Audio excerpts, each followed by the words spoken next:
What's good, YouTube and Twitch? We're live to both with a video called Welcome to the Format. We've got quite the interesting format actually brewing ahead of us as we've just transitioned from the FTK getting its soul crushed with Firewall getting banned, yet there's still a glaring problem. Topologic Gumblar Dragon. I don't think it's going to be as glaring as it might be till we get this card in Savage Strike, Neospace Connector. If you haven't read this card, basically it and Dolphin are going to be helping Gumblar for 6, potentially because the next no sooner than actually expires before we get Savage Strike into our hands, February 1st legal.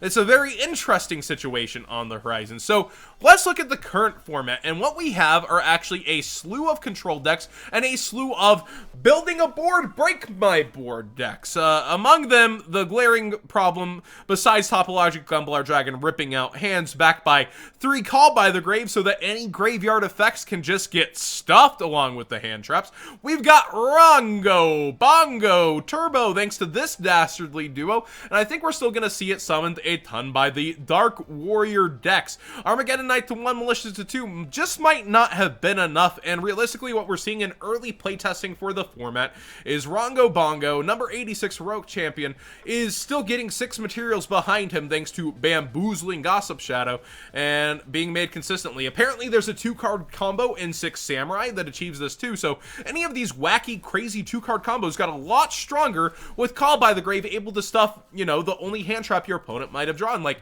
Ash Blossom doesn't cut it by itself. Ghost Spell doesn't cut it by itself. You need to be backed by multiple, and even if you have Bell, Call by is not a hard once per turn in the least, so if multiple of these end up stuffing multiple hand traps within a turn, it's really kind of insane. And I feel like the pro players dislike Call by the Grave the most because of this interaction. It actually supports more so decks like this where hand traps are a check and balance into the game to stop this from happening. And we're getting into a very, on the other side of it, control format. Like I said, you have Sky Strikers being one of the best decks already heading into this format completely unharmed. Shuping just took down a huge YCS in California with this, and you have looks around the world basically where Sky Striker keeps doing its thing, but Sky Striker has the least amount of error plays allowed, where decks before like Goki, which are heavily weakened without Firewall, like yeah, Gumblar's still a card, you're still gonna end up doing things, but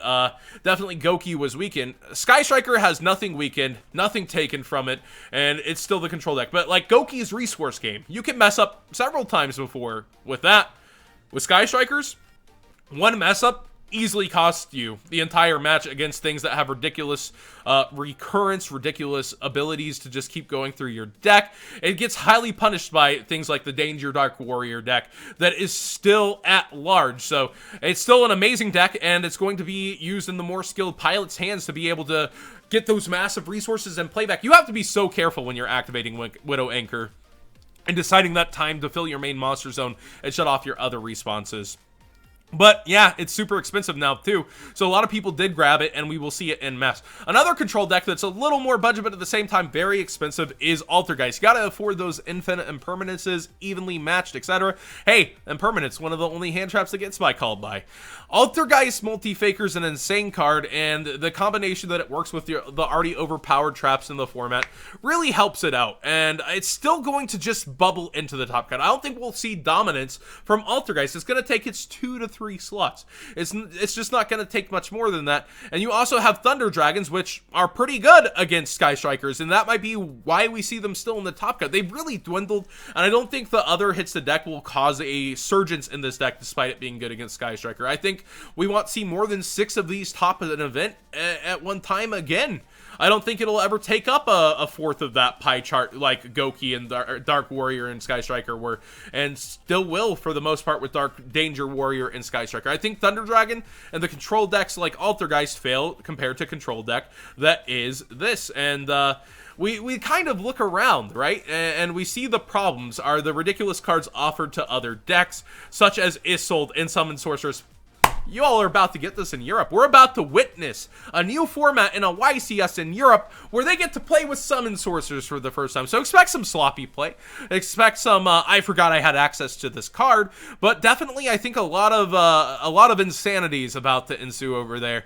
Well, thank God we don't have needle fiber yet. But basically, Rongo Bongo is really helped by these cards, like these starter slash extender cards that just give ridiculous advantage and means to these decks that are beyond the power they needed, like Armageddon Knight. Oh, I can just get access to it on field at any time with Isolde. Yes, you're still playing 4 equips for the 1 instead of the 3, but you also have Rhoda. You have the ability to summon from your extra deck with Isolde. You still have your extender and Shade Brigadine.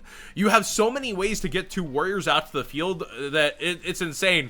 And of course, hand trapping slash hitting Isolde now hurts more than ever. You have new Cherries targets in the extra deck, but still, Gumblar is a looming hit and threat when you don't hit it. And when you don't hit Gumblar, hey, Rongo Bongo time. Like, it just has multiple routes to be able to take care of, like, the problems, because if you've used a hand trap and you get Gumblar before, you're left with 1 freaking card. You can't even do a 2-card combo to pop off anymore. Of course, there is an answer to Rongo Bongo, which is Herald of the Abyss, which will actually make your opponent take it down if they didn't leave something up that's also a Dark Warrior type monster. So Herald of the Abyss makes the opponent choose. You also have Xyz's Encore, which I think is a little more unrealistic. I think this is the better generic card, super rare. Like, so there's answers. This can't be Kaiju'd, by the way, for people. I know there's already going to be you just Kaiju it. You can't. This will have 6 materials, and your opponent cannot normal or special summon monsters. All they can do is set, boys, is its number 4 effect. So we have problems here when you have this boss monster being made. You have basically break my board deck. So even though Thunder Dragon's a control deck, it's still a break my board deck at the end of the day, like behind its controlling aspects. Like these are the more back and forth decks that we have. So we have 2 kind of control decks in our meta, realistically, between Altergeist and Sky Strikers that offer back and forth. We have a break my board control deck in Thunder Dragons, and I guess you could almost call Rongo Bongo a control card in a weird sense. Like, this is all just not a fix. It's more of the same of what we had, minus like getting Gumblard as hard. This card, it keeps coming up because I wanted to discuss it with Super Poly.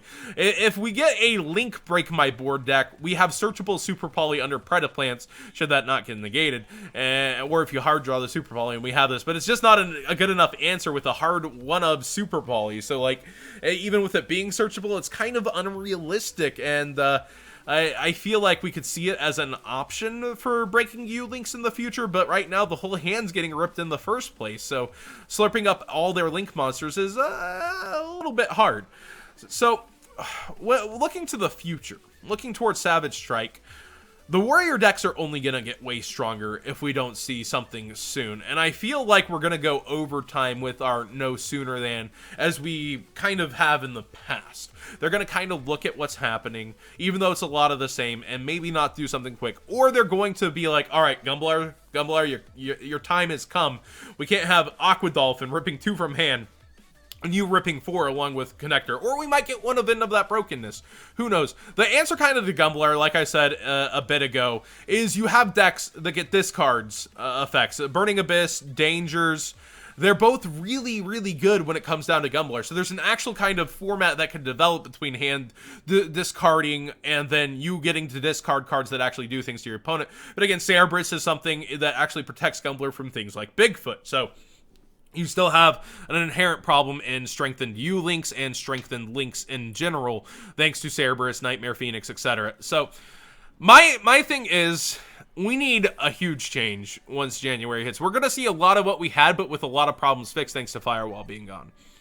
You're going to see a lot of what was the same, but with a different taste and how the format itself works. Sky Strikers are still going to dominate under a lot of the pro players' gloves.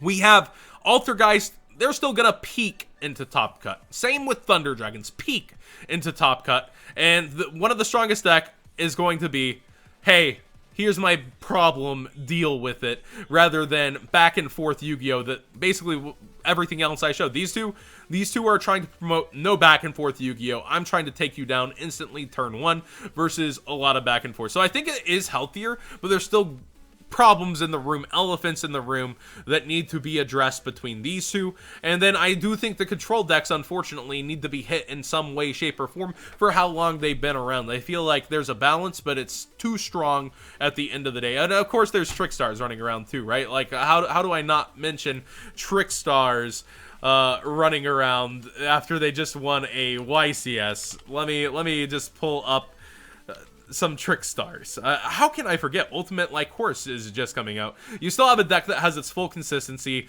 all of its field spell, Droll Lockbird, Reincarnation. It has every piece of what made it powerful right now running around too. And this does have back and forth too.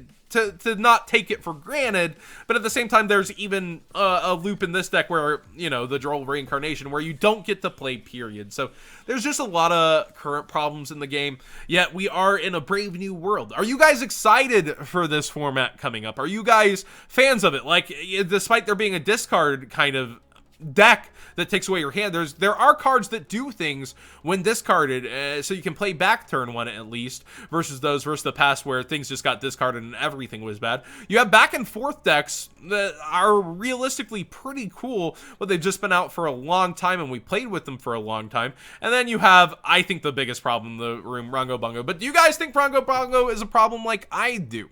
Do you guys, you know, think that it's overall a problem? I personally do, and I think the discard decks are only going to get worse coming up, and so there's definitely something that needs to be taken care of, especially when you just give a tool for the discard decks to permanently take care of things. But I think I'll enjoy watching Yu-Gi-Oh! Again and seeing what's happening, and I've been enjoying playing a lot more with Firewall gone, so I'm really happy with that aspect. But we complain because we love the game, right? Like, that's where we look and offer solutions and say what we want to change in the game, because we love it so much and enjoy it so much, or we just enjoy being hurt.